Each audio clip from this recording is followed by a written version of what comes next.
Merci Seigneur. Nous continuons notre louange en prenant un chant justement au Saint-Esprit, dédié au Saint-Esprit. Voilà. Chant très connu. Il s'appelle Souffle. Oh, souffle, souffle de Dieu, nous t'accueillons. Viens purifier nos cœurs.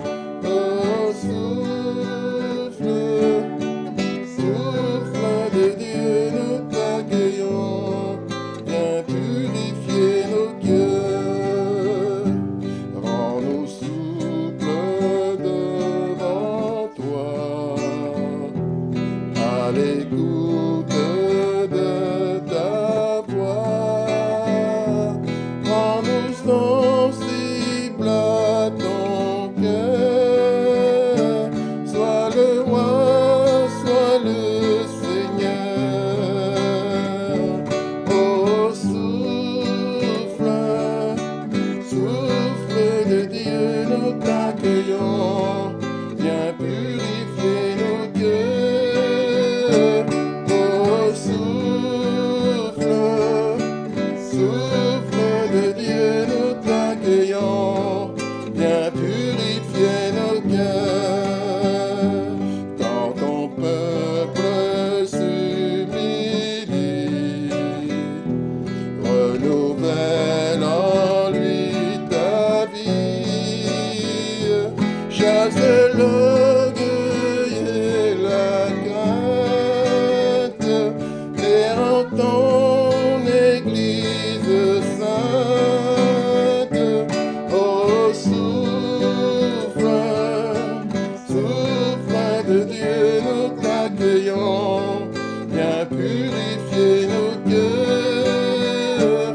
Oh, souffle, souffle de Dieu, nous t'accueillons.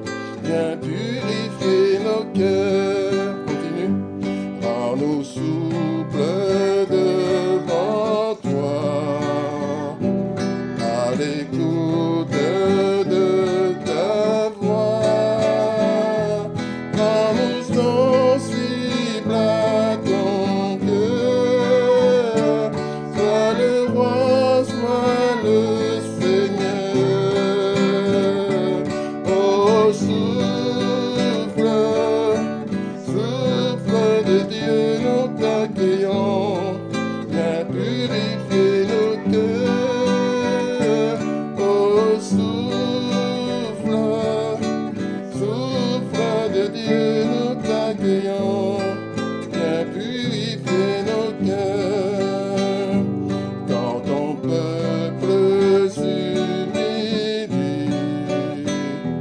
renouvelle en lui ta vie. Chasse l'orgueil et la crainte, et dans ton Église sainte. Oh, souffle, souffle de Dieu, nous t'accueillons. Viens purifier nos cœurs. Oh, souffle, souffle de Dieu, nous t'accueillons. Viens purifier nos cœurs. Reprends le refrain. Oh, souffle, souffle de Dieu, nous t'accueillons. Viens purifier nos cœurs. Oh, souffle, souffle de Dieu, nous t'accueillons. Viens purifier nos cœurs. Merci Seigneur. Gloire à toi Seigneur, c'est toi qui purifies nos cœurs. Seul l'Esprit de Dieu peut purifier nos cœurs. Seigneur, nous avons tant besoin d'être purifiés. Purifier nos cœurs, purifier nos pensées, purifier nos mémoires, purifier nos intentions. Purifier, Seigneur, cet être intérieur qui vit en nous. Purifier, Seigneur, notre intériorité. Purifie-nous, Seigneur. Donne-nous la pensée des petits-enfants, car la parole déclare que seuls ceux qui sont comme des enfants peuvent entrer dans le royaume. Merci, Seigneur, de nous purifier par ton Saint-Esprit. Béni sois-tu, Seigneur. Merci Amen. Nous allons prendre le dernier chant pour la partie louange. C'est tout le temps qu'il faut louer le Seigneur. Merci Seigneur avec un chant qui s'appelle Majesté. Gloire à toi Seigneur. Gloire à toi Seigneur. Tu es notre majesté. Me voici, confondu par ta majesté, ouvert par ta grâce illimitée. Me voici, conscient du poids de mes fautes, couvert par le sang de l'agneau, car je sais l'amour le plus grand m'est donné. Tu as offert ta vie, le plus grand sacrifice. Majesté, majesté, majesté. Ta grâce m'a trouvé tel que je suis. Je n'ai rien à moi, mais en toi je vis. Majesté, majesté, par ton amour je suis transformé en présence de ta majesté. Me voici, confondu par ton amour. Pardonné, je pardonne en retour. Me voici, conscient d'être ton plaisir, sanctifié par le feu de ta gloire. Car je sais l'amour le plus grand m'est donné. Tu as offert ta vie, le plus grand sacrifice. Majesté, majesté,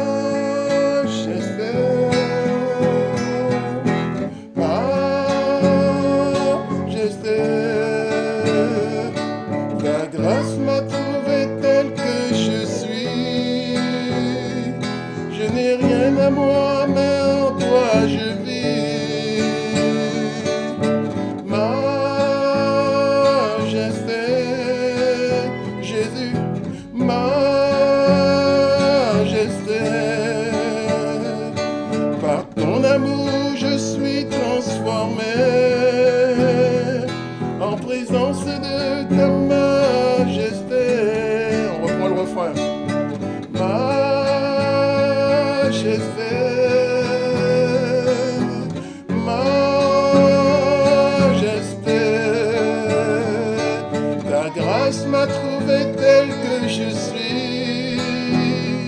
Je n'ai rien à moi, mais en toi je vis. Majesté,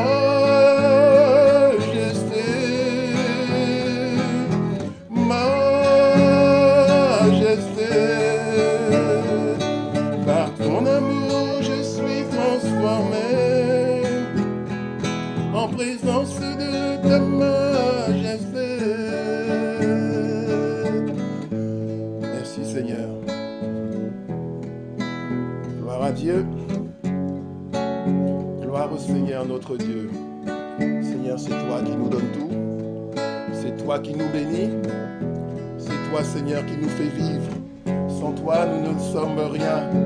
Nous te remercions, Seigneur. Merci pour ta grâce. Merci pour ta bonté. Merci pour ta paix qui remplit nos cœurs.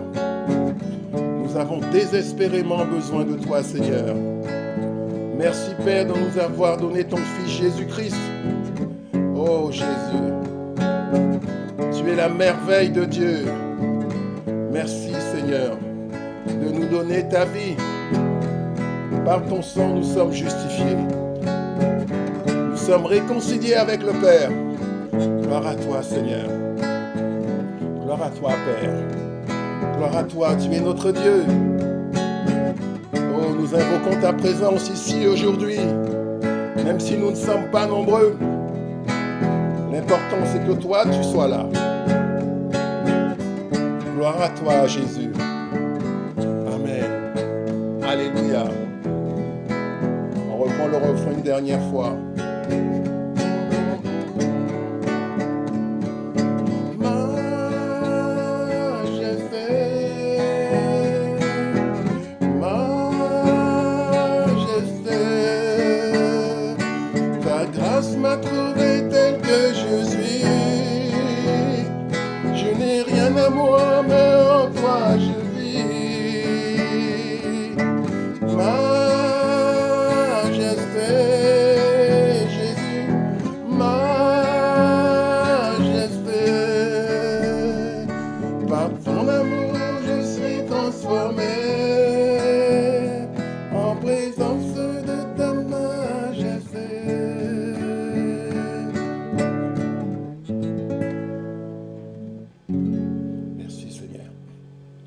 Amen.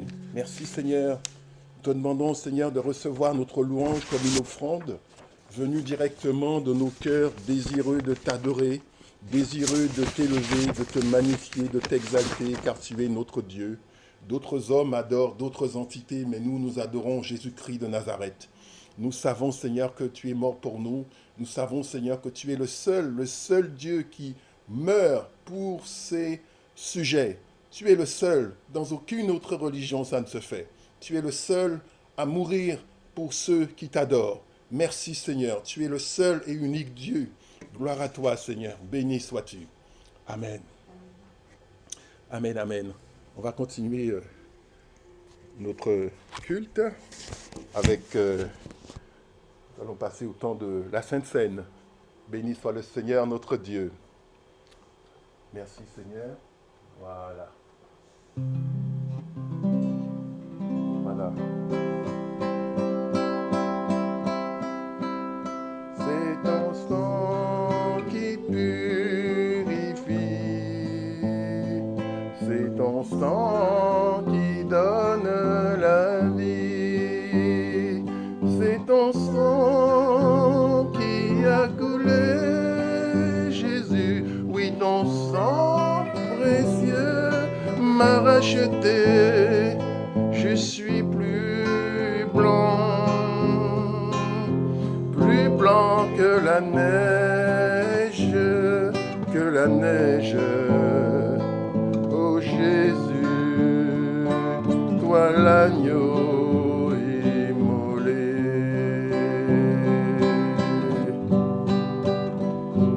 C'est ton sang qui purifie, c'est ton sang qui donne la vie, c'est ton sang qui a coulé, oui ton sang précieux m'a racheté, je suis plus blanc que la neige, oh Jésus, toi l'agneau immolé.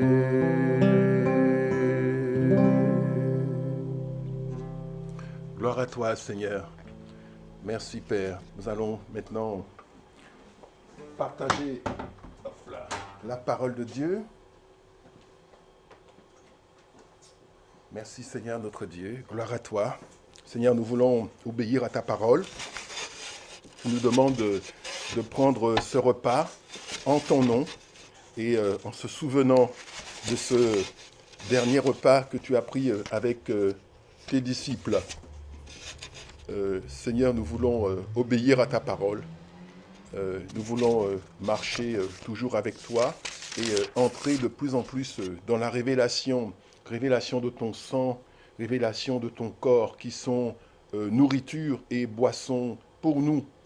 Merci Seigneur. Nous allons lire un passage dans le livre de Jean, chapitre 6, à partir du verset 47, où Jésus explique qui il est à ses contemporains israélites qui ont du mal à comprendre. Et nous aussi, nous avons du mal, donc nous ne cessons de méditer la parole pour entrer davantage dans la révélation de Jésus-Christ. Jean chapitre 6, verset 47. En vérité, je vous le dis, celui qui croit en moi a la vie éternelle. Je suis le pain de la vie. Vos ancêtres ont mangé la manne dans le désert et ils sont morts. Voici comment est le pain qui descend du ciel. Celui qui en mange ne mourra pas. Je suis le pain vivant descendu du ciel. Si quelqu'un mange de ce pain, il vivra éternellement. Et le pain que je donnerai, c'est mon corps, que je donnerai pour la vie du monde. Là-dessus, les Juifs se mirent à discuter vivement entre eux, disant, « Comment peut-il nous donner son corps à manger ?» Jésus leur dit, « en vérité, je vous le dis, si vous ne mangez pas le corps du Fils de l'homme, et si vous ne buvez pas son sang, vous n'avez pas la vie en vous-même. Celui qui mange mon corps et qui boit mon sang a la vie éternelle. Et moi, je le ressusciterai le dernier jour. En effet, mon corps est vraiment une nourriture et mon sang vraiment une boisson. Celui qui mange mon corps et qui boit mon sang demeure en moi, et moi, je demeure en lui. Tout comme le Père, qui est vivant, m'a envoyé, et que je vis grâce au Père, ainsi, celui qui me mange vivra grâce à moi. Voilà comment est le pain descendu du ciel. Il n'est pas comme la manne que vos ancêtres ont mangé. Eux sont morts. Mais celui qui mange de ce pain vivra éternellement. Amen. Merci Seigneur notre Dieu. Merci pour ta parole. Merci pour ce pain vivant descendu du ciel que tu es et que tu donnes. Merci Jésus de t'être donné. Tu nous donnes ta vie. En prenant ce pain et ce vin, nous prenons la vie de Dieu qui va couler en nous. Nous avons besoin de cette vie, Seigneur, pour demeurer avec toi et être appelés enfants de Dieu. C'est une adoption. C'est une entrée dans une famille, la famille divine. Seigneur, tu nous appelles. C'est ton amour qui a suscité ce choix. Tu nous as choisis pour entrer dans ta famille. Nous te bénissons, Seigneur, nous te remercions et nous accueillons, nous acceptons cette offre avec joie, avec reconnaissance et avec respect. Nous allons maintenant prendre le corps de notre Seigneur, partager le corps et le sang de notre Seigneur comme il le demande. Merci Seigneur. Merci Père. Gloire à toi, Seigneur. Voilà. Merci. Gloire au Seigneur, notre Dieu. Seigneur, nous élevons maintenant ton corps, offert, crucifié sur la croix, meurtri pour nous, ce corps qui est nourriture pour tous les hommes que tu désires voir avec toi pour l'éternité. Nous te remercions, Seigneur, nous te bénissons, nous te rendons grâce. Prenons ensemble le corps de notre Dieu.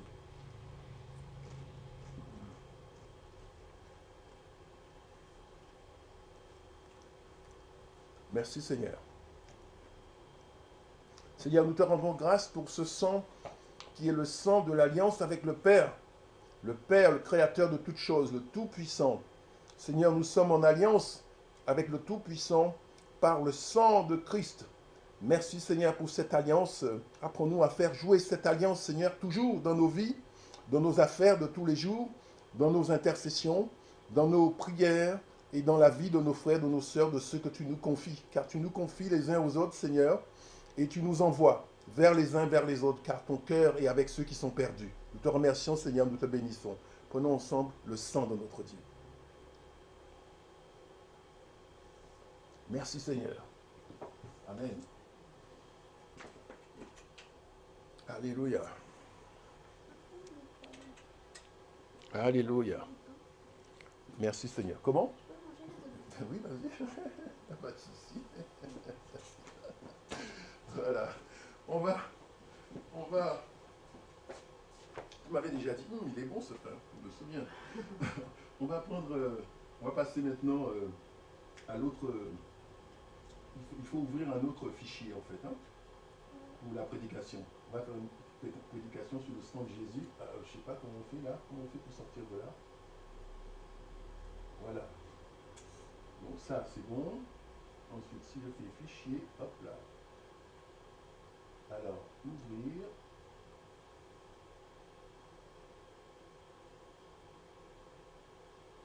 C'est bon? Voilà, c'est ça. Alors, louange.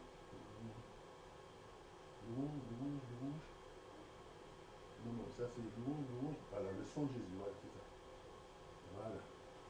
Tu affiches celui-là. Merci Seigneur. Gloire à Dieu. Voilà. Merci Seigneur.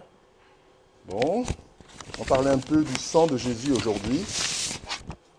Voilà. Je ne sais pas si on est... Oui, on est, c'est bon.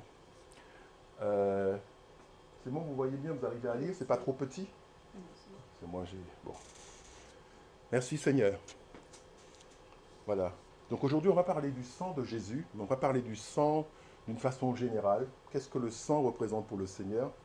Vous savez, dans l'Ancien Testament, il est toujours question du sang. Verser le sang des animaux. On se demande, mais pourquoi tout ce sang? Pourquoi? Et on ne comprend pas tellement comment dirais-je, ce besoin extrême d'aller jusqu'à verser le sang. Et le Seigneur, lui aussi, a versé son sang. Plusieurs exemples de gens qui ont versé leur sang pour pouvoir satisfaire la justice du Père. Alors, c'est ce que Jésus a fait pour nous, mais il l'a fait pour nous parce que ça correspond à une loi instituée par Dieu. Alors, le sang de Jésus, c'est aussi ce qu'il a versé pour nous. Rappelons-nous la croix, ce qu'on appelle la croix. La croix, c'est pas le petit bout de bois que certains portent au-dessus de leur poitrine. Je ne méprise pas, bien sûr, mais la croix, quand on dit la croix, ça représente l'acte que Jésus a posé. Et l'acte que Jésus a posé, c'est offrir sa vie pour des hommes. Donc, accepter le fait que son corps et son sang, surtout son sang, soient versés, qu'il meure pour sauver les hommes. C'est ça la croix. Accepter les souffrances, accepter les insultes, accepter tout ce qu'a été la croix, la souffrance de Jésus-Christ. Amen. Donc on va parler de ça aujourd'hui et montrer que l'amour de Dieu est un amour qui va jusqu'à donner sa vie. Voilà. Jésus va dire, je l'ai écrit en haut dans Jean chapitre 15 à partir du verset 13, il va dire, il n'y a pas de plus grand amour que de donner sa vie pour ses amis. Tout le monde connaît ce verset-là. La plupart des gens connaissent ce verset. Mais ça délimite quelque chose. Vous voyez, quand on dit il n'y a pas de plus grand, ça veut dire qu'il y a une limite. Ce verset définit la limite supérieure de l'amour. Il y a des gens qui parlent d'amour infini. Moi, quand je prends ce verset, ce n'est pas ce que je vois. Je vois l'amour à une limite. La limite de l'amour, c'est quoi? C'est accepter de donner sa vie. Dieu n'ira pas plus loin dans son amour pour les hommes que de donner la vie de son Fils unique pour nous. Parce que la mesure maximale de l'amour, c'est de donner sa vie, donner la vie. Il n'ira pas plus loin. Ce que je veux dire par là, c'est que la croix, telle qu'on la voit comme œuvre de Christ pour sauver les hommes, est déjà le maximum. Si la croix de Christ n'arrive pas à sauver un homme, parce que cet homme refuse et endurcit son cœur tellement que la croix, l'œuvre de Christ, ne peut pas le sauver, il n'y aura pas quelque chose de plus pour aller le chercher. Dieu va le déclarer perdu. C'est ça que ça veut dire. Ce petit verset-là, c'est très important. Ça veut dire, il y a une limite. L'amour va, Jésus est allé jusqu'au bout. Rappelez-vous, Jésus dans le jardin de Gethsémani, quand il a compris tout ce qui avait lui arrivé, il ne voulait pas, parce qu'il a compris les souffrances. Vous savez, plus vous devenez spirituel, plus le Seigneur vous révèle des choses, mais plus vous avez des responsabilités sur vos épaules. Parce que vous savez, quand vous voyez quelqu'un, par exemple, vous vous dites, le Seigneur vous parle à propos de la personne, vous dites, telle personne est perdue. Et vous savez que si vous ne faites rien, la personne ira en enfer. Donc si le Seigneur vous met ça sur le dos, ça veut dire que votre responsabilité, c'est de prier pour cette personne. Et si vous ne le faites pas, vous ne pourrez pas invoquer le fait que vous ne le sachiez pas. Donc quand on avance avec le Seigneur nous révèle des choses, ça nous augmente notre responsabilité. Ça nous augmente notre joie. On connaît le Seigneur, évidemment, on peut délivrer des gens, on peut faire beaucoup de choses, mais c'est une vie de responsabilité. D'accord? Donc quelqu'un que la croix, comme elle a été faite là, ne réussit pas à sauver, le Père n'ira pas plus loin. Il n'y aura pas une deuxième croix, il n'y aura pas un deuxième fils de Dieu, il n'y aura pas quelque chose d'autre pour aller encore plus loin dans l'amour. Parce qu'il écrit ici, il n'y a pas de plus grand amour que de donner sa vie pour ses œuvres. Ça veut dire, je suis déjà au maximum. Quand on prend par exemple l'exemple de Noé, Noé c'est ça. Noé, tu vas vite là.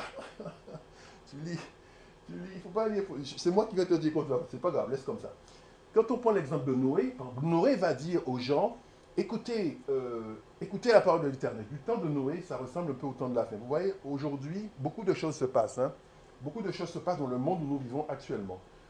C'est ce que je dis souvent à mes collègues, certains de mes collègues de travail, qui ne me croient pas. Et je leur dis, vous vivez dans un environnement très aseptisé, où on vous protège de beaucoup de choses, des choses dont vous n'avez même pas conscience. Imaginez des gens qui vivent dans d'autres pays et qui ne sont pas protégés de tout cela. Ils ne peuvent pas vivre la vie que vous vivez. Ils seront confrontés à des choses, à des réalités auxquelles vous n'êtes pas confrontés. Donc ça fait que vous vivez dans un environnement où on vous protège, entre guillemets. D'accord? Et Noé va parler aux gens. Il va aller les voir. Il va leur dire, repentez-vous. Qu'est-ce qu'on va dire à Noé? On va se moquer. Les prédicateurs, les gens de Dieu, beaucoup de gens ont honte de l'évangile. Pourquoi ils ont honte de l'évangile? Parce qu'il y a une pression du monde pour les pousser à lâcher cela. Moi, je veux dire que je ne suis pas un prédicateur connu. Quand je vois les pressions que je subis, moi, je me demande ce que ceux qui sont plus avancés que moi doivent subir. Ou alors, ils savent mieux marcher avec Dieu que moi, donc il y a des erreurs qu'ils ne font plus. Et ça, c'est très bien, parce que le Seigneur, il n'expose pas quelqu'un si la personne n'est pas à la hauteur. Mais il y a une opposition par rapport à ça. Et du temps de Noé, le mal était extrêmement répandu. Et il avait beau leur dire, écoutez, changez de vie, ils ne voulaient pas changer de vie. Et à un moment donné, les animaux vont rentrer. Vous voyez, ça c'est très symbolique. Hein? Les animaux qui n'ont pas, qui sont prétendument moins intelligents que les hommes, à cause du Saint-Esprit, va aller les chercher par couple et les faire rentrer. Mais les hommes, livrés à leur propre intelligence, ne vont pas rentrer. La seule famille qui va rentrer, c'est la famille de Noé. Aucun homme, personne ne va écouter. Les animaux vont venir deux par deux entrer dans l'arche. Mais les hommes, soi-disant plus intelligents, non, ils ne vont pas venir. Pourquoi? Parce qu'ils sont livrés à leur propre sagesse. D'accord? Ça, c'est la pire des choses. Et donc, à un moment donné, Dieu lui-même, quand il va estimer que tout est OK, l'arche est construite, il y a la nourriture à bord, il y a le foin pour les animaux, il y a la nourriture, il y a tout ce qu'il faut, tout le monde est rentré, etc. Tout est OK, ça va, on vérifie. Vous voyez, c'est comme quand un avion va partir, il y a ce qu'on appelle une checklist. Vérifier. On vérifie que tout est OK, tout est machin, etc. Et quand il voit que tout le monde est à bord, tout le monde est là, OK, qu'est-ce qu'il fait, Dieu? Il ferme la porte. Et quand il fait ça, ça veut dire que c'est fini. C'est pour ça que ce dessin est très significatif. Vous voyez ce dessin-là? Ça, c'est des hommes qui ont essayé de rentrer, mais après. C'est trop tard. Et vous voyez, nous, c'est exactement la même chose. On est en train de prêcher aujourd'hui, l'arche, c'est Christ. L'arche, c'est Jésus-Christ. Et on est en train de dire aux gens, entrez dans l'arche. repentez-vous. Le problème, ce n'est pas trop le péché. Les gens ont péché, ils ont fait ça et là. Même le pire des hommes, je veux dire, s'il se repent, le sang de Jésus est capable de le laver, de le purifier et de l'accepter. S'il veut abandonner son péché et dire, Seigneur, voilà, je veux changer de vie, je veux changer, le Seigneur va dire, mais je suis venu pour ça. Je ne suis pas venu pour des gens qui n'ont pas de péché. Je suis venu pour des pécheurs. Donc, tu corresponds au profil recherché. Donc, entrez. Et donc, à un moment donné, Christ va revenir. Et ce sera trop tard. Les gens qui voudront entrer à ce moment-là, qui voudront entrer dans Christ, ne pourront plus le faire. Et il y aura beaucoup de pertes. Ce n'est pas une joie pour Dieu de tuer, de punir. Remarquez bien que le Père a donné son Fils unique. Je ne sais pas, hein. Moi j'ai des enfants, je ne donnerai pas mes enfants pour sauver même la personne la plus juste au monde. Je ne donnerai pas aucun. Si on me demande alors, M. Bali, je peux dire non. Mais lui, vous voyez, il l'a fait. Ça c'est un amour qu'on ne peut pas comprendre. Voilà. Alors, la vie des hommes, est importante pour le Père, parce que le Père nous a créés. Dieu le Père nous a créés. Il a une intention pour les hommes. Vous voyez? L'intention pour les hommes, c'est que les hommes aient la vie et que les hommes soient avec lui. Dieu a créé l'homme pour que l'homme soit avec lui. Aujourd'hui, nous devons faire des efforts pour nous rapprocher de Dieu. Mais il n'en était pas ainsi à l'origine. Dieu marchait avec Adam dans le jardin. Et ils étaient proches. Il y avait la proximité. Mais la parole dit, tous sont péchés et sont privés de la gloire de Dieu. Nous sommes sous une malédiction, j'allais dire, qui fait que on s'est éloigné de Dieu. Christ a payé le prix pour qu'on revienne avec Dieu, c'est vrai. Mais c'est une adoption. Ça veut dire que c'est quelque chose, on est sauvé, mais c'est en espérance. C'est-à-dire que je dois continuer à marcher jusqu'au bout dans ma vie. Par exemple, je peux dire demain, j'abandonne Christ, j'abandonne tout. C'est pas parce qu'un jour, je me suis levé dans une église, on a dit qui veut accepter Jésus-Christ. Je me suis levé et puis ça y est, c'est terminé, j'ai accepté Jésus-Christ. À partir de ce moment-là, je peux faire ce que je veux. Non, je dois rester, marcher avec Jésus-Christ jusqu'au bout, parce qu'il est écrit, celui qui persévérera jusqu'à la fin sera sauvé. Donc il faut aller au bout des choses. Alors, Dieu va écrire, va donner sa parole, j'allais dire, sa parole que nous connaissons, qui est la Bible. Et dans cette parole, lorsque Dieu parle, sa parole a force de loi. Quand vous lisez votre Bible, vous devez faire attention à qui parle. Des fois, c'est un prophète qui parle. Des fois, c'est quelqu'un qui n'est pas prophète, un roi, par exemple David qui parle. Des fois, c'est un disciple. Et puis des fois, c'est Dieu lui-même qui parle. Vous voyez, à des moments donnés, il faut faire très attention. Là, c'est Dieu qui parle. Et à un moment donné, Dieu va parler justement dans le livre de la Genèse. Il va dire, si quelqu'un verse le sang de l'homme, par l'homme, son sang sera versé. Car Dieu a fait l'homme à son image. Ça veut dire quoi? Ça veut dire que le sang de l'homme n'est pas versé impunément. Et Dieu a prévu que celui qui verse le sang, il devra payer. C'est une loi. Donc vous voyez, j'allais dire, dans cette chose-là, ça veut dire 100%. Dans beaucoup de pays, ils ont aboli ce qu'on appelle la peine capitale. Je ne sais pas si vous savez ce que c'est la peine capitale. La peine capitale, c'est la possibilité d'aller jusqu'à ôter la vie à un coupable. Dans certaines circonstances, évidemment, s'il a pris la vie d'une personne, si, voilà, ça se juge, c'est après un jugement. Et puis, la plupart des pays ont dit, bon, ça c'est barbare, ça c'est pas civilisé, ils vont enlever ça. Et ils vont dire, même si quelqu'un il fait tout ce qu'il fait, on ne va jamais appliquer la peine capitale, la sentence capitale sur quelqu'un. Ici, dans ce verset-là, ce n'est pas la vie de Dieu. Dieu va dire, si quelqu'un verse le sang de l'homme, par l'homme, son sang sera versé. Ça, c'est une loi de Dieu. Car Dieu a fait l'homme à son image. Ça veut dire que nous sommes à l'image de Dieu. Nous avons une dignité. Nous sommes image de Dieu. Et à ce titre, Dieu doit protéger notre vie par une loi. D'accord? Ça nous rappelle quoi? Ça nous rappelle que le sang versé a une caractéristique. C'est que le sang versé à un moment donné, on dit dans la Bible, on dit le sang retombe.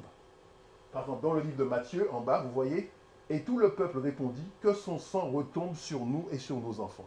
Ça, c'est quoi? Ça, c'est les Israélites. Quand on leur a présenté Jésus, Jésus que Pilate ne voulait pas tuer, parce que Pilate a bien vu que Jésus, on ne peut pas dire qu'il a tué quelqu'un, on ne peut pas dire qu'il a volé, on ne peut pas dire qu'il a agressé quelqu'un, on ne voit pas le problème. Pourquoi on veut tuer Jésus? Pilate ne comprend pas. C'est un procès spécial. Il se dit, mais il a le pouvoir de le tuer, mais il dit, mais je ne comprends pas ce qu'il a fait. Et quand il va comprendre que c'est les Juifs qui veulent le faire tuer, lui, il va avoir peur. La parole dit qu'il a été effrayé. Et quand il est effrayé comme ça, tout Pilate qu'il est, hein, il se rend compte qu'il est face à un saint homme. Donc vous voyez les gens qui vous disent il est païen, c'est un bon vivant, c'est pas un homme de Dieu, etc. La personne a une conscience quand elle est en présence de quelqu'un qui est de Dieu, la personne se rend compte effectivement qu'elle est en présence de quelqu'un et que par conséquent, il y a une crainte, il y a une crainte qui va naître et qui va faire qu'elle va se comporter quelquefois même mieux que les chrétiens, quelquefois même les païens plus que les chrétiens. Pilate, quand il va voir ça, il va dire, il va se dire en lui-même, ben, on va essayer de le sauver. Il va essayer à 2 reprises de sauver Jésus. Qu'est-ce qu'il va faire? Il va dire, bon ben écoute, il va interroger Jésus. Jésus va lui dire, je suis venu dans le monde pour témoigner de la vérité. Il va interroger. C'est un interrogatoire tout à fait normal. Mais il se rend compte que ce type, il est bizarre. Parce que tout le monde essaie de se sauver. Tout le monde va mentir pour se sauver. Jésus, non. Jésus ne sait pas de se sauver. Et il va dire, ok, ben, ils veulent que je te tue, mais je vais te flageller. Il va dire, allez, flagellez-le, donnez-lui quelques bons coups de fouet, et ça devrait aller. Et Jésus va partir, hop, il va se prendre des coups de fouet, il va se faire flageller, et on va le représenter. Maintenant, voilà, c'est bon, on va le libérer maintenant. Les Juifs disent, non, non, non, non, non, non, non, non. Non, non, non, non, non, non, non, non. Il faut le tuer. Il faut le crucifier. Pilate va dire, il va chercher, et il va dire, il va chercher dans ses archives, il va dire, ah, il y a une tradition qui veut que le peuple relâche un prisonnier, dans des conditions données. Donc, il réfléchit, si je mets Jésus avec le pire des prisonniers, je les présente tous les deux devant le peuple, et je dis, lequel vous voulez qu'il soit relâché? Pas de doute, ils vont choisir de relâcher Jésus.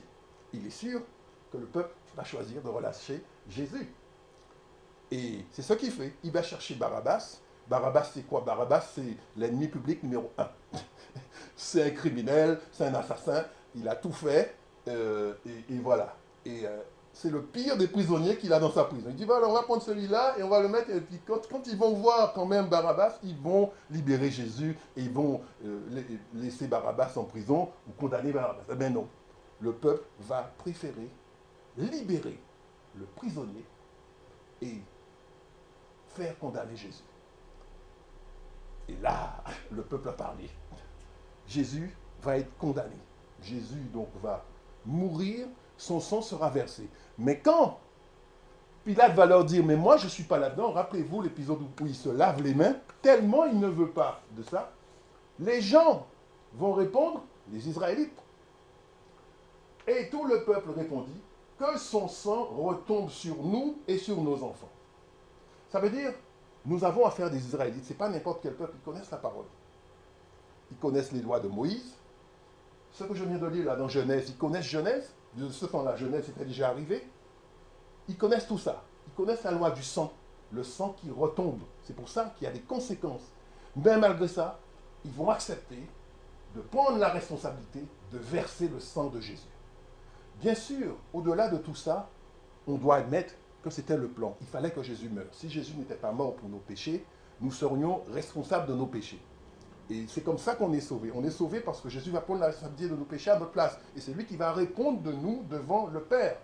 Mais c'est pour vous montrer que le sang va retomber sur les Israélites qui prennent la responsabilité de faire ce choix-là. Vous voyez? Donc ça, c'est une loi. Le sang retombe. Avance. Donc ici, le sang est versé premier cas dans la Bible avant Jésus. Donc il y a le cas de Jésus sur son verset, il y a le cas de Caïn. Si on regarde le cas de Caïn, Caïn et Abel.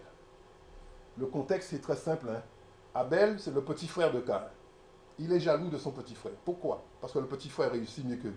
Le petit frère va faire une offrande à Dieu. Dieu va dire bravo, Abel, c'est bien, merci. Il va offrir un agneau. Et Caïn va venir faire une offrande à Dieu. Dieu va dire non, Caïn, ton offrande, non, j'en veux pas. Vous voyez, ce qu'on donne à Dieu, quel que soit ce qu'on donne à Dieu, ça dépend avec quel cœur est-ce qu'on le lui donne. Je peux lui offrir 1 million, il n'a pas besoin de mon million. Je peux lui offrir, qu'est-ce que je peux donner à Dieu? Je ne peux rien lui donner. La seule chose que je peux lui donner, c'est une disposition de cœur et le reconnaître comme Dieu. C'est-à-dire une position d'humilité et une position d'adoration devant lui. Parce que c'est ce qu'il veut. Là, Jésus va dire, le Père recherche des adorateurs, en esprit, en vérité. Si vous n'êtes pas adorateur de Dieu, vous venez avec 100 millions devant. Dieu peut dire, non, on n'achète pas Dieu. Ouais. Donc Caïn ne va pas réussir. Au lieu de se remettre en question, de dire, qu'est-ce qui n'a pas marché, Seigneur, je vais réfléchir et chercher à faire une meilleure offrande, parce qu'il nous arrive d'échouer. Qui n'a jamais échoué dans la vie? Ça arrive à tout le monde. Mais celui qui échoue, il doit se dire, bon, ben, j'ai échoué, le Seigneur n'est pas d'accord, donc ça, je l'ai fait, c'était peut-être mal, j'ai offert quelque chose en situation de péché, peut-être qu'il a volé ce qu'il a, ce qu'il va offrir au Seigneur, il a volé ça quelque part, il dit, voilà, Seigneur, le Seigneur va dire, ben, écoute, ça va bien. Non, ça ne marche pas. Et donc le Seigneur va refuser, d'accord? Mais au lieu de se remettre en question, d'accord, il va regarder son petit frère, celui qui réussit, et il va l'agresser. Il va l'agresser au point de le tuer. Vous voyez? Ça, il a versé le sang, quand même. Il a versé le sang. Quelque chose va se passer. Ça, c'est une deuxième caractéristique du sang. On est dans Genèse, je vais vous lire l'histoire un petit peu, c'est écrit. Genèse chapitre 4, à partir du verset 8. C'est écrit. Cependant, Caïn adressa la parole à son frère Abel. Mais, comme ils étaient dans les champs, Caïn se jeta sur son frère Abel et le tua. L'Éternel dit à Caïn, où est ton frère Abel? Il répondit, je ne sais pas. Suis-je le gardien de mon frère? Et Dieu dit, qu'as-tu fait? La voix du sang de ton frère crie de la terre jusqu'à moi. Ça, c'est une caractéristique du sang, frères et sœurs, c'est que le sang parle. Le sang qui a été versé devant le trône de grâce, il crie. Il demande justice. D'accord? Il crie. Donc, et Dieu va dire, j'entends la voix de ton frère. Il entend. Donc Dieu entend le sang qui crie. Ouais. Ça, c'est quelque chose de très... Quand vous voyez, on vous parle, par exemple, des gens qui sont dans la sorcellerie et qui font ce qu'on appelle des autels. Je ne sais pas si vous avez déjà parlé de ça. Des gens qui élèvent des autels. Et sur les autels, vous allez voir du sang, des choses versées sur l'autel comme ça. Vous allez voir des cheveux. Vous allez voir des ongles. D'accord? Toutes ces choses-là, c'est des choses qui mettent beaucoup de temps à se décomposer. D'accord? Et c'est sur l'autel comme ça. Et le but, c'est de faire que le sang de ces personnes-là crie devant Dieu. Le sang crie. Le sang crie, pourquoi? Parce que il y a eu une injustice qui a été commise et le sang crie. Quand le sang crie, qu'est-ce qui se passe? Dieu va faire justice. Dieu va faire justice. D'accord? C'est un exemple pour vous montrer techniquement comment ça marche. Donc, ça, c'est un principe, c'est une loi de Dieu, mais vous pouvez l'utiliser en bien, vous pouvez aussi l'utiliser en mal. Vous voyez? Avance. Alors là, Caïn a tué Abel. Vous voyez, Abel sur le schéma, sur le dessin, c'est assez représentatif. Hein? Abel est mort, ses parents le pleurent. Abel est mort, ses parents le pleurent. Dieu, face à la désobéissance de l'homme, est obligé de sévir. Aucun père responsable, quand il voit ses enfants partir à droite, à gauche, faire n'importe quoi, ne va lui dire, écoute, ce que tu as fait est bien. Non, il faut qu'il prenne la responsabilité, même si c'est difficile, de lui dire, et s'il mérite une punition, il faut lui administrer une punition. C'est très important. Parce que ça permet de montrer la voie. Vous voyez, un grand frère vient de tuer son petit frère. Nous sommes à l'aube de l'humanité. Regardez déjà ce qui se passe. C'est le premier meurtre de l'humanité. Le premier. Comment ça se passe entre frères? C'est son frère qui le tue. Dans l'exemple de Jésus, c'est pareil. Ce n'est pas les Romains qui ont tué Jésus. C'est ses frères israélites qui l'ont livré, qui l'ont tué. Les Romains, au contraire, Pilate a essayé de le sauver. Mais il n'a pas pu. Ouais. Donc, ce qui veut dire que les ennemis qu'on peut avoir, très souvent, ne sont pas loin de nous. Jésus va dire, ne croyez pas que je sois venu apporter la paix sur la terre, mais une épée. Je suis venu pour opposer l'homme à son père, la belle-fille à sa belle-mère, et l'homme aura pour ennemi les gens de sa propre maison. Frères et sœurs, nous sommes dans une guerre. Il y a des choses qui se passent, des gens qui sont proches de vous, et qui sont des ennemis. Si nous n'avons pas un esprit de discernement pour savoir qui est qui dans son cœur, c'est un sérieux problème qu'on a. Parce qu'on peut s'exposer, à la malveillance de gens qui sont censés nous aimer, qui sont proches de nous, et qui nous détestent, et qui nous haïssent. Pourquoi? Parce qu'on est chrétien. Jésus lui-même va dire, si le monde vous hait, sachez qu'il m'a haï avant vous. Donc, mon choix vous a tiré du monde, va-t-il dire, pour cette raison, sachez que le monde vous hait. Un enfant de Dieu doit savoir ça. Il ne se balade pas dans le monde avec la fleur au bout du fusil, tranquille. Non, on n'est pas en territoire ami, on est en territoire ennemi. Abel représente le chrétien. C'est celui dont son offrande est agréée devant Dieu. Caïn représente celui du monde. Son offrande n'est pas agréée. Au lieu de se repentir, pour devenir lui aussi enfant de Dieu, il va se tourner vers le chrétien, il va le détester, le persécuter, le tuer. C'est ce qui va se passer à la fin des temps. Donc ça, vous voyez comment ça commence là? Ça continue jusqu'à aujourd'hui. Ça va prendre une ampleur. Voilà. Dieu va décider.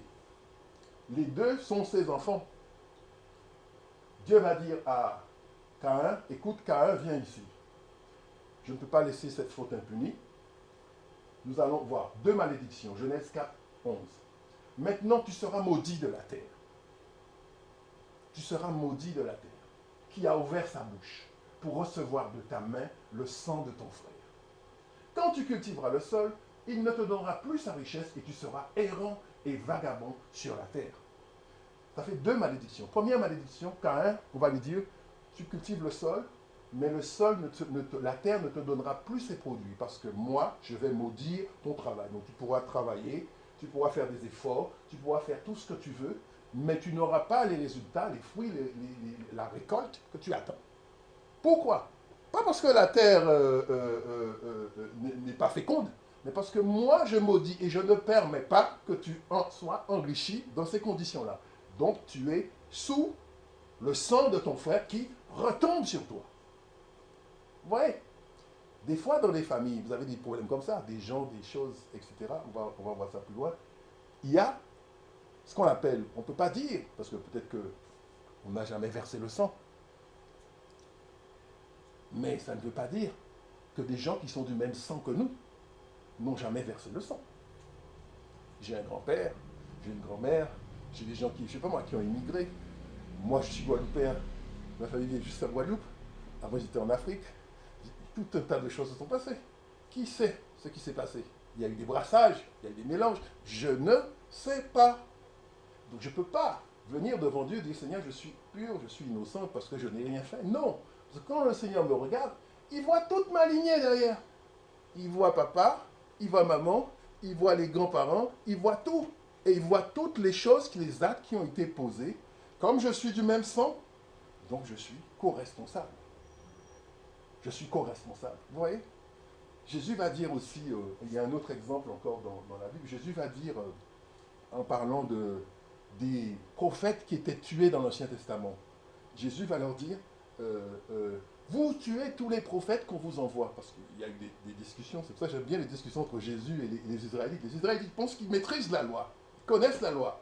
Et Jésus arrive, il met les choses à un autre niveau, il leur dit, mais non, ce que vous faites, c'est pas bon parce que ça... Et donc il y a un débat. Et comme les gens suivaient Jésus, ils ont dit, ben, on va le tuer. C'est comme ça que Jésus a été tué. C'est parce qu'il avait de l'influence. Tant que vous n'avez pas de l'influence, un prédicateur qui n'a pas d'influence, il n'est pas gênant. Le prédicateur qui est gênant, c'est le prédicateur qui a de l'influence. Quand il parle, les gens écoutent, les gens se convertissent, les gens changent, il y a des miracles, il y a des choses qui se font, la puissance de Dieu. Satan dresse ses oreilles, dit, ouh là là, qu'est-ce que c'est que ça? Il faut aller éteindre cette lumière tout de suite. Voilà, c'est comme ça que ça arrive. Et comme on n'est pas méfiant, comme on se dit Dieu me protège, etc., eh bien, on tombe dans des pièges. On tombe dans des pièges. Alors, Dieu va lui-même, donc c'est une loi de Dieu. Là, vous voyez, le diable n'intervient pas. Hein. Ça se passe, c'est le cœur méchant de l'homme. Vous voyez, il n'y a pas de diable là-dedans. Et Dieu qui va prendre une sanction avec le son, il va dire, voilà, tu vas travailler, tu feras des cultures, tu vas planter, je ne sais pas moi, des patates et tout, mais ça ne poussera pas. Parce que moi, je ne bénis pas.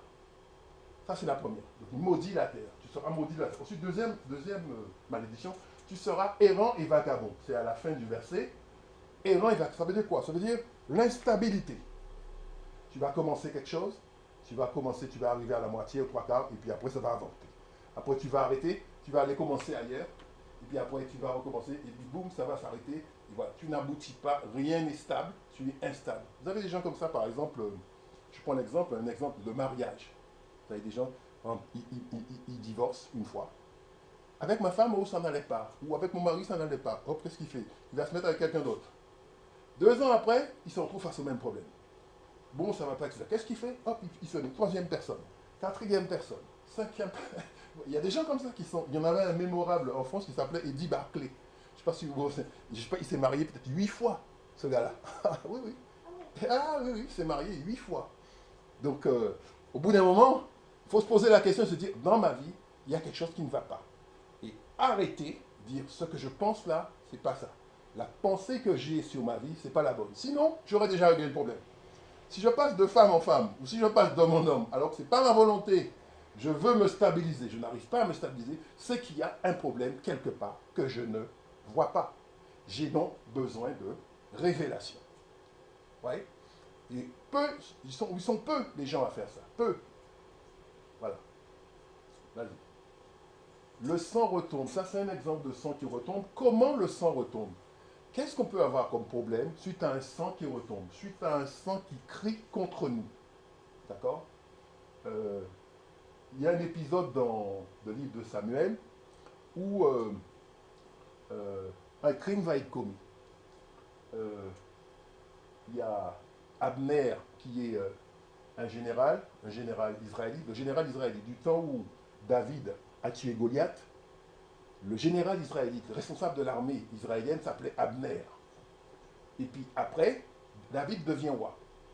Et puis il y a un autre homme de guerre qui prend de l'importance, qui s'appelle Joab, qui va devenir général.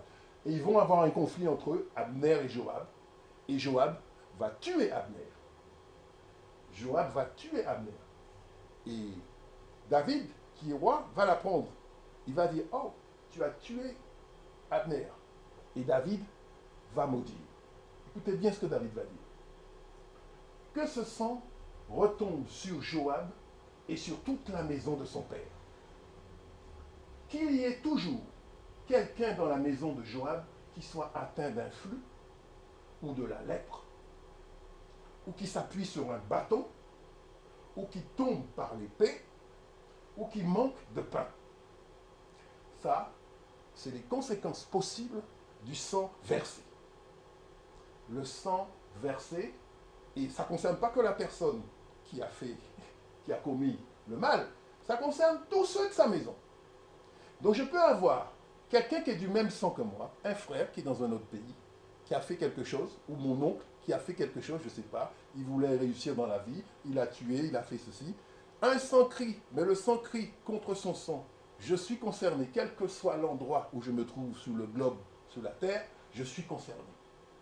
et ça peut me retomber dessus. C'est pour ça que j'ai pris cette image-là, vous voyez, des gens comme ça qui sont des fois, vous voyez des gens qui sont dans des familles, des gens qui sont estropiés, des gens qui sont toujours malades, ils vont dire, oh mais c'est la famille qui est comme ça, bon, son père était malade comme ça, son frère était ceci.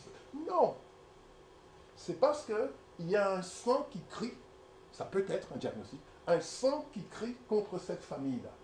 Ça peut se manifester donc par un flux. Le flux, c'est la maladie incurable. Vous allez voir le médecin vous dit, mais il soigne, mais la guérison ne vient pas. La lèpre, tout le monde sait ce que c'est, qui s'appuie sur un bâton, ça veut dire estropié. Estropié, donc ça veut dire qu'il boite, ça veut dire soit il peut perdre un œil, soit il peut, je ne sais pas, un bras cassé, des choses comme ça qui arrivent dans les familles. Ça peut être aussi qui tombe par l'épée, là carrément c'est la mort, donc des gens qui meurent, quelle que soit la façon. Moi, il y a 2 ans, j'ai ma soeur qui m'apprend qu'on a un cousin, un jeune homme en Guadeloupe, qui est mort dans un accident de voiture. Il a 18 ans. Il est mort dans un accident de voiture. Bon, et si on regarde dans la lignée, il y a des choses qui arrivaient comme ça, mais on nous dit pas tout. Vous vivez dans des familles, il y a des secrets. Il n'y a pas de famille où il n'y a pas de secret.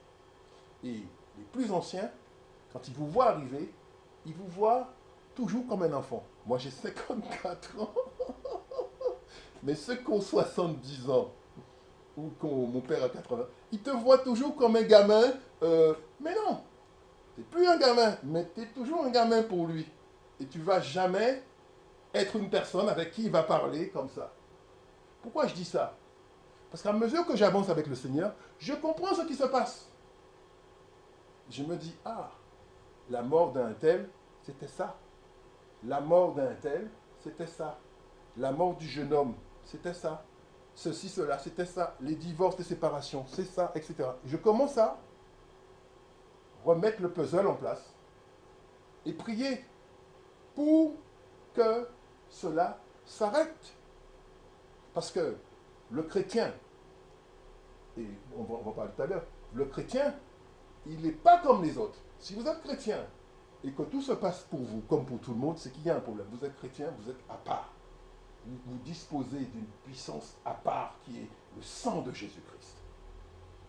Et si vous marchez avec le Seigneur, vous pouvez changer les choses, vous pouvez faire beaucoup de choses dans votre famille pour les libérer, pour les sauver, pour les soustraire à la justice du Père. Car ceci, ce n'est pas le mal, c'est la justice du Père. Est-ce que vous comprenez? C'est pas, on parle de Satan, mais Satan n'est pas, non, c'est la justice du Père. Parce qu'il y a eu des choses qui ont été faites avant et qui retombent sur la famille. Ça, il faut comprendre ça. C'est très, très important. Vas-y, avance. Alors, David lui-même va verser le sang. Tout le monde connaît l'histoire de David et de Bethsabée. D'accord? Un homme qui lui est loyal. Il va sortir avec sa femme. Je ne dis pas que David n'avait pas de femme. David, en tant que roi, il avait vraisemblablement toutes les femmes qu'il voulait et les plus belles. Mais quelque chose fait qu'il faut qu'il aille après la femme de quelqu'un d'autre. Voilà. Alors, ce qui va arriver.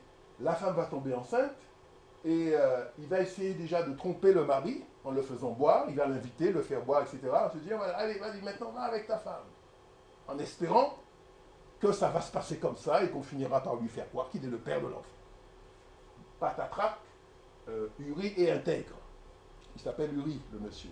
Et Uri va dire, non, je ne peux pas aller avec mon épouse, être dans la joie avec mon épouse, pendant que les hommes qui sont sous mes ordres sont au front, en train de se faire tuer par l'ennemi. Donc il va rester là, et il va coucher dehors. David a un problème, son stratagème n'a pas fonctionné, il a essayé de le manipuler. Voilà tout ce que David fait. David, c'est un homme de Dieu, mais vous voyez, le cœur de l'homme est mauvais. Il ne faut pas se croire bon. La clé pour un homme de Dieu, il ne faut pas qu'il dise « Ah ouais, je suis bon quand même. Ah ouais, je suis quand même quelqu'un de bon. Hein. » Non. Nul n'est bon que Dieu seul. Vous voyez, David, ce qu'il fait, La deuxième chose, quand il voit que Uri, il ne fait pas ce qu'on attend de lui, il est trop intègre. Il va prendre une décision, il va dire, ben, dans ce cas, quand l'enfant va naître, tout le monde va reconnaître qu'il n'est pas le père de l'enfant parce qu'il sait qu'il n'a pas eu, il n'a pas été avec sa femme, donc elle ne peut pas être enceinte normalement. Si elle est enceinte, c'est qu'elle est enceinte d'un autre homme. Et ça ne va pas se cacher longtemps. On va finir par voir que c'est le roi David, n'est-ce pas, le grand roi David, qui a commis ce forfait. Donc pour protéger sa réputation de roi, il va faire quelque chose d'abominable. Il va dire, écoute Uri, tu vas retourner sur le front et tu vas donner ce message à Joab. Joab dont on parle tout à l'heure. Vous voyez le papier là? C'est ça en fait. Hein, David est en train de l'envoyer, il dit, tu repars sur le front et tu donnes ce message à Joab. Et sous le message, il y a écrit, comme quoi, mais il faut le mettre au plus fort de la bataille pour qu'il soit tué par l'ennemi. Et c'est ce qui va se passer. Donc, Dieu, quand il a vu ça, il va dire à David, écoute, David, tu as péché. D'accord? David va reconnaître son péché, mais il y aura des conséquences. Le sang va retomber sous la maison de David. Et si vous lisez bien l'histoire de David, vous allez voir que déjà l'enfant qu'il a eu avec Bethzabée est mort. Il va prier, jeûner pendant 7 jours. Le Seigneur n'écoute pas. Vous voyez, on ne peut pas se permettre le luxe d'avoir Dieu contre soi. Ça, c'est le problème de Satan. Je le plains. Parce que tu ne peux pas gagner Dieu. Tu ne peux pas. C'est pas possible. Donc, quand il fait ça et il se rend compte qu'il a péché, le Seigneur dit de toute façon, l'épée ne s'éloignera pas de ta maison. Donc je vais te pardonner, tu vas continuer à être roi, mais il y aura des conséquences aux actes que tu as posés. Et beaucoup de choses vont se passer. L'enfant avec Bethsabée va mourir. Dieu va dire, je vais tuer l'enfant. C'est pas que l'enfant n'est pas en bonne santé. C'est pas un problème de santé. C'est une justice qui s'abat sur un petit bébé qui n'a rien fait. Ouais. Je ne sais pas qui m'a demandé de prier pour un enfant, un bébé malade, il y a longtemps, il y a peut-être 2 ans. Et la personne me dit, il y a un couple qui a un bébé, le bébé est très malade, le bébé a, je ne sais pas quel âge, peut-être 8 mois, 6 mois. Et il me dit, Jean-Marc, il faut prier pour l'enfant, pour que l'enfant puisse vivre. Et je dis, ok, je ne sais pas des gens que je connais, hein. Mais il y a une pensée qui me vient parce que souvent les gens sont dans des alliances qu'ils n'ont pas brisées ou qu'ils souhaitent maintenir. Parce qu'il y a des gens qui vraiment qui font des choses, voilà, qui desservent le Seigneur. Et il y a une justice qui doit s'abattre. Et elle peut s'abattre sur n'importe qui dans la famille. Et tant que ce problème de sang versé n'est pas réglé, la justice de Dieu continue à tourner. Tant que la justice de Dieu n'est pas satisfaite, vous savez pourquoi on est sauvé? On est sauvé parce que Jésus-Christ a satisfait la justice du Père, chose qui n'était pas à notre portée. C'est pour ça qu'on est sauvé. Si Jésus n'avait pas été capable d'offrir un sacrifice qui soit à la hauteur pour satisfaire la justice du Père, on ne serait pas sauvé. Parce que Dieu est juste. Vous voyez? Alors David, il va expérimenter ça, il va perdre un premier enfant, l'enfant de Bethsabée va mourir. Bon, bien sûr, ils sont amoureux, ils vont se mettre ensemble. Salomon va naître de cette union. D'autres enfants vont naître aussi. Et puis, un enfant va violer sa sœur. Un frère, pour venger sa sœur, va tuer son frère. Quand ils sont plus grands, un frère, le dernier grand frère qui s'appelait Absalom, il va aller chercher une armée étrangère pour venir attaquer son papa. Joab va être obligé de le tuer. Il va y avoir beaucoup de morts dans la famille de David. Pourquoi? Ce n'est pas à cause des enfants. C'est à cause de ce que le père a posé comme acte. Et Dieu va dire, il y a des conséquences. Je te garde comme moi, mais il y a des conséquences. Et David, il va recevoir une correction. Une correction. Et il sait pourquoi. Il sait pourquoi ça arrive. C'est pour ça qu'il va faire le psaume 51. Si vous lisez le psaume 51, un des psaumes de repentance, si vous voulez faire de la repentance pour un sujet, vous vous dites, Seigneur, j'ai péché, etc. Le psaume 51, c'est un bon support pour faire une repentance. C'est le psaume de repentance de David par excellence. Il va dire, verset 13, il va dire, j'enseignerai tes voies à ceux qui les transgressent, et les pécheurs reviendront à toi. Dieu, Dieu de mon salut, délivre-moi du sang versé. Et ma langue célébrera ta miséricorde.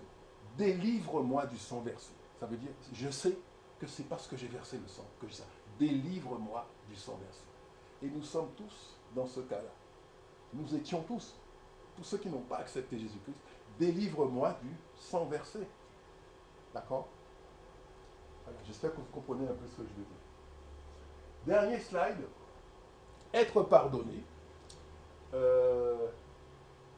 Pour être pardonné, c'est la loi de Noé qu'on a vue au début.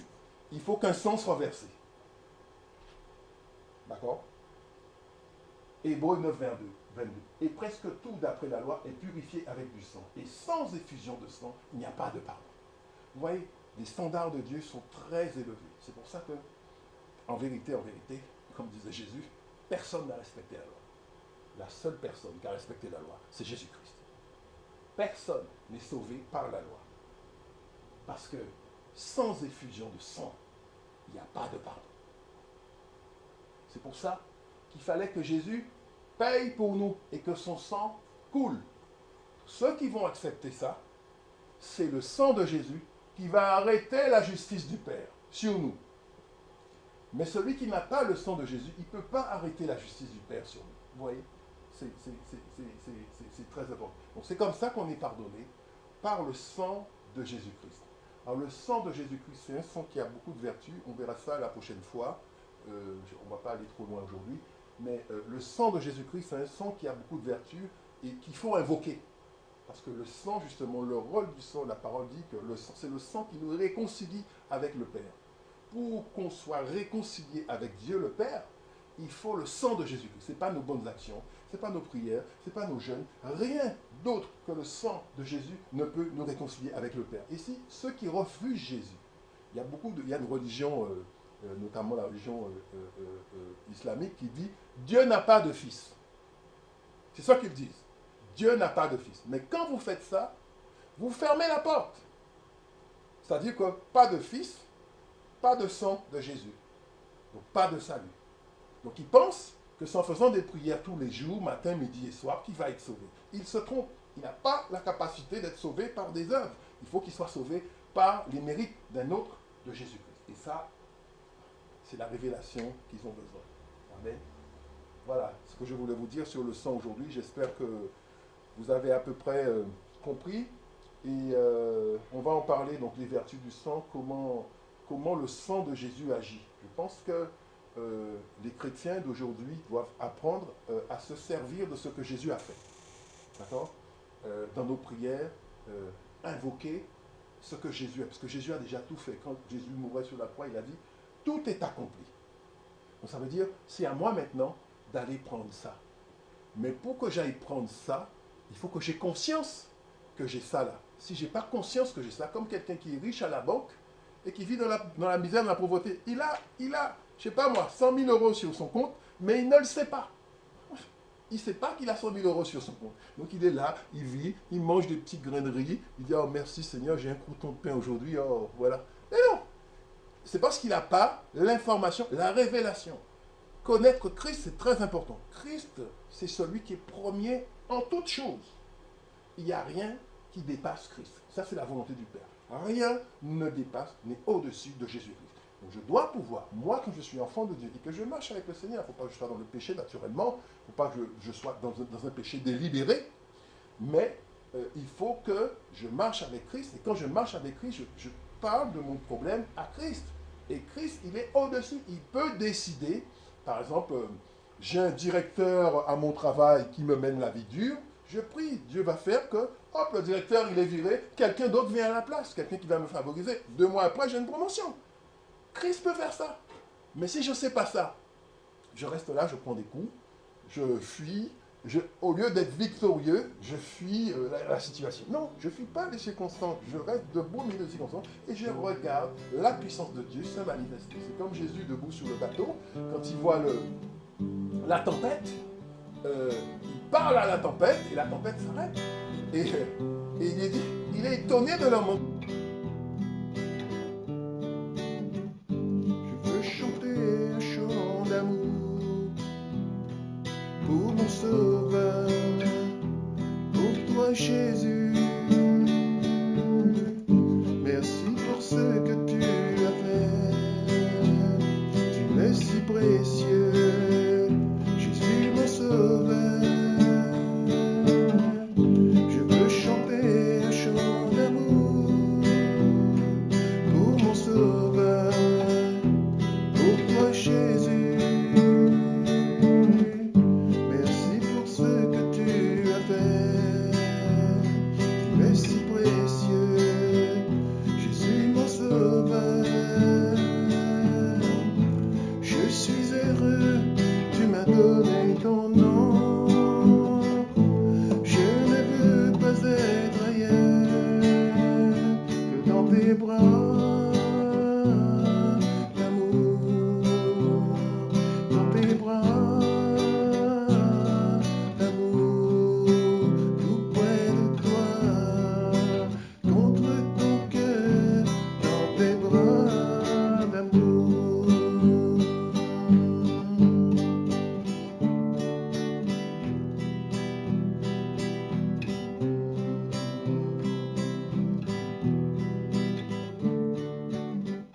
Je veux chanter un chant d'amour pour mon sauveur, pour toi Jésus.